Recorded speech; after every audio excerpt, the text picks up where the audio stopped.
Hi, welcome back to my channel. Today I'm going to be showing you guys how I made this Mrs. Hat for my honeymoon. I want to start off with measuring the brim and the crown of your hat. So my brim is 4.5 inches and then the crown of mine is 7.5 inches. So in total it's 16.5 in diameter this way and then the 7.5 here. And this will help you figure out proportions for what you want to do.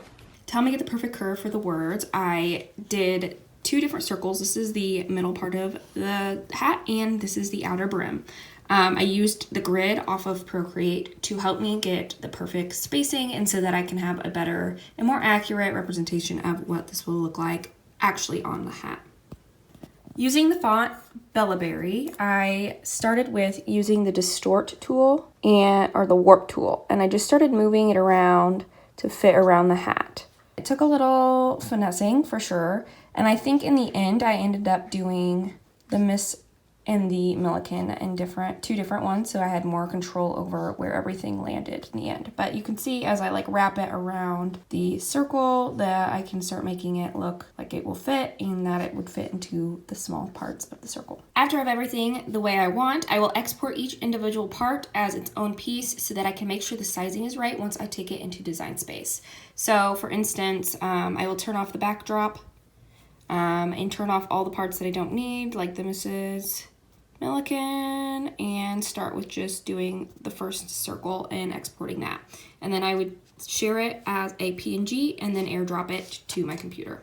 Sorry, the lighting is so bad. So to ensure my sizing is correct, what I did was I went and this is the brim of the hat, the measurement, which is 4.5 inches on both sides, plus the 7.5 inches that the actual part of the hat is. And so I made sure that everything was sized right. Visually, I could see that this was going to work. And so that is why I did that. Obviously, I went in and added shapes to make this and then just put in their measurements and then centered them. And then I added my text to it to make sure that everything is lined up and proportionately looks okay. Then obviously I will turn off the circles to do the cut, and this is what I'm left with to cut. So once it loads, with my size, it is going to try to put it on a 24 by 12 inch mat. I actually am going to resize it because it thinks it's one big image instead of trying to figure out the curvature for it. But of course, since we are doing an iron-on, we're going to reverse it. I hate that this is black on black, so you can't really see very well. But then once you turn it, you should be able to fit it in to a mat that is like 9 inches, about 9 inches. Instead of using a full 12 inches of vinyl, you can actually do it within 9. So I cut it out on the paper so that I could make sure that it would fit right and the curvature of it would all look decent, and I think that it will look really good. So I'm glad I did the little test just to make sure. So far, yeah, I like the way that this looks. So I'm gonna cut it out on iron-on vinyl. I have my mat all ready to go with my vinyl on it. It always says to do shiny side down, and so that is what we're doing. And then I'm just going to have it cut with the iron-on vinyl.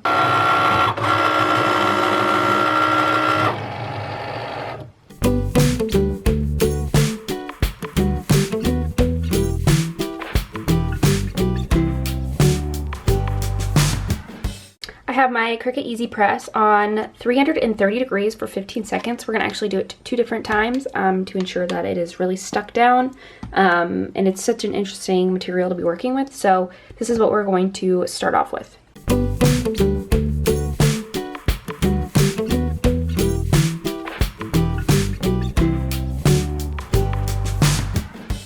That took forever. I ended up having to up the heat and then I lowered the time. I literally had to do it multiple times on all those lower settings, so I just try to do one last round with the higher settings and the higher heat with just lower time, just in case, so it doesn't melt the hat. And so this is what we are left with. Isn't it beautiful? I love it so much. Thank you guys so much for watching. Links for all of the supplies are down below. Please subscribe and I'll see you in the next video.